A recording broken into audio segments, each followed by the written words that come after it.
అది పాపం అయితే తెలుస్తుంది ఇక బాగా గట్టిగా 6 ఫోన్లు పెట్టింది కాబట్టి ఇద్దరు టైం కాలే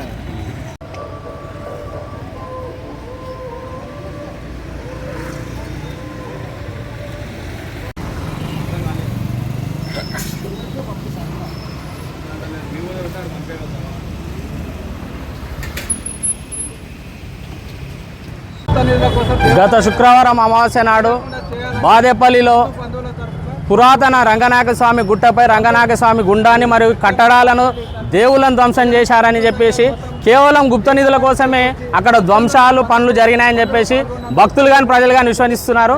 కాబట్టి ఈ ధ్వంసం చేసిన గుండాన్ని తర్వాత అక్కడ ఉన్న కట్టడాలను గుడికి పూర్వవైభవం తేవాలని చెప్పేసి ఈరోజు బంద్ పిలుపులు ఇవ్వడం జరిగింది. ఈ బంద్కు సహకరించిన జడ్చర్ల పట్టణ ప్రజానికి వ్యాపారస్తులకు అందరూ కూడా ధన్యవాదాలు తెలుపుతున్నాము.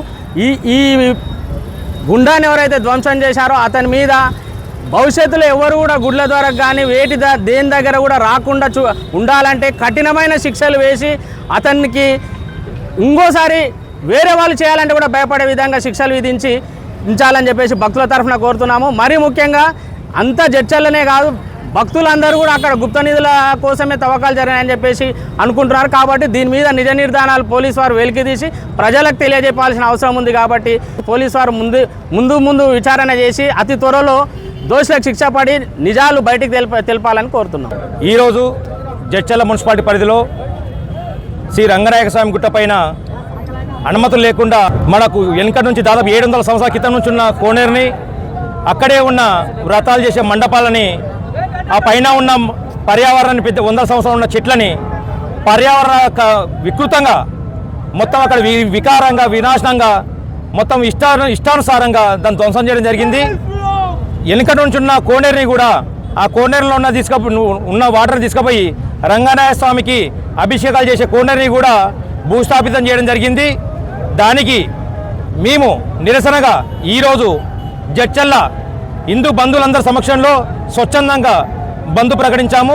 దానికి కూడా మాకు స్కూళ్ళు యజమాన్యం అండ్ స్వచ్ఛందంగా షాపులు కూడా ప్రతి ఒక్కరు మాకు స్వచ్ఛందంగా బంద్ ప్రకటిస్తూ వాళ్ళు కూడా సంఘీభావం తెలియజేశారు.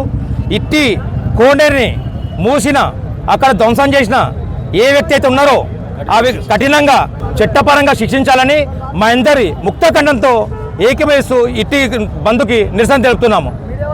ఈరోజు 3 రోజుల క్రితం జరిగిన రంగనాయక స్వామి గుండాన్ని కానీ మంటపాలను కానీ ఎవరి అనుమతి లేకుండా ఇష్టానుసారంగా కూల్చివేసినందుకు నిరసనగా మేము పోలీస్ శాఖ వారిని ఎంఆర్ఓ గారిని అందరినీ కోరడం జరిగింది. దానికి గాను ఈరోజు బాదేపల్లి బంద్కు పిలుపునిచ్చాము. అందరూ పూర్తి స్థాయిగా సహకరించారు. తప్పనిసరిగా తీసుకుంటాం. దానిపైన ఏ విధమైనటువంటి లీగల్ యాక్షన్ తీసుకోవాలో దానికి సంబంధించి అన్ని కూడా తీసుకుంటాం. అదేవిధంగా గుడికి సంబంధించి మా పోలీసు వారి తరఫున ఏవైతే మేము చేయాల్సిన కార్యక్రమాలు ఏవైతే ఉన్నాయో 100% మా తరఫున మేము ఏదైతే ప్రొటెక్షన్ పర్పస్ కావచ్చు ఇంకేదైనా కావచ్చు దాని విషయంలో కూడా మా పోలీస్ శాఖ అన్ని రకాలుగా మీకు అందరికీ కూడా అండగా ఉంటుంది. లీగల్గా అన్ని రకాలుగా మేము ఎప్పుడు కూడా మేము సిద్ధంగా ఉంటాం. మీరు ఏ టైంలో వచ్చినా మా దగ్గరికి రావచ్చు. దయచేసి మా యొక్క రిక్వెస్ట్ ఏంటంటే ఒకటే విషయం ఏంటంటే ఏదైనా మీరు చేయాలనుకున్నప్పుడు కానీ ఏదైనా విషయం సందర్భం కానీ ఏదైనా ఉంటే మా దృష్టికి తీసుకురండి. అది మా పరిధిలో ఉంటే 100% మేము శాయశక్తిలో మేము చేసి మీకు దానికి సంబంధించిన విషయాలు మీకు తెలియజేస్తాం. దాంతోపాటు ఇంకేమైనా ఇతర విషయాలు కూడా ఉంటే మా దృష్టికి తీసుకొస్తే మేము దాని విషయంలో కూడా మీకు సహాయం చేస్తాము. అదేవిధంగా మీకు ఇంకెక్కడికైనా రావాల్సిన అవసరం ఉంటే మా పోలీస్ శాఖ కూడా మీతో పాటు వచ్చి మీకు అన్ని రకాలుగా సహాయ సహకారాలు అందిస్తుంది. ఈ రోజు ఉన్నది ఏంటంటే ప్రతి ఒక్కరికి కూడా ఎక్కడో కూర్చున్నా కూడా ఖాళీ వాట్సాప్ల ద్వారా ఫేస్బుక్ కావచ్చు, ట్విట్టర్ కావచ్చు, లేకపోతే ఇన్స్టా కావచ్చు, వీటి ద్వారా ఏమైనా మీకు కానీ అంటే మన ఇంకెవరికైనా కానీ ఇబ్బంది కలిగించే విధంగా ఏమైనా పోస్టులు పెడితే మీరు దయచేసి అది మా దృష్టికి తీసుకురండి. దానిపైన కూడా మేము లీగల్గా యాక్షన్ తీసుకొని సిద్ధంగా ఉన్నాం. ఎవరైనా సరే అది మీకు పర్సనల్గా పెట్టినా సరే లేదంటే వ్యక్తిగతంగా కావచ్చు లేదంటే ఒక వ్యవస్థకు కావచ్చు ఒక గ్రూప్కు కావచ్చు ఏదైనా ఇబ్బంది కలిగించే విధంగా ఎవరు పెట్టినా సరే దాని మీద మీరు మాకు దరఖాస్తు ఇవ్వండి. మేము లీగల్ యాక్షన్ తీసుకుంటాం 100%. అదేవిధంగా ఈ గుడికి సంబంధించిన తాళం చేయాలని చెప్పారు. అవి ఎవరి దగ్గర ఉన్నాయో అవి ఏ విధంగా మీకు అందజేయాలో ఏదంటే దానికి సంబంధించి కూడా మేము వెరిఫై చేసి దాని విషయంలో మీకు మేము సహకారం చేస్తాం.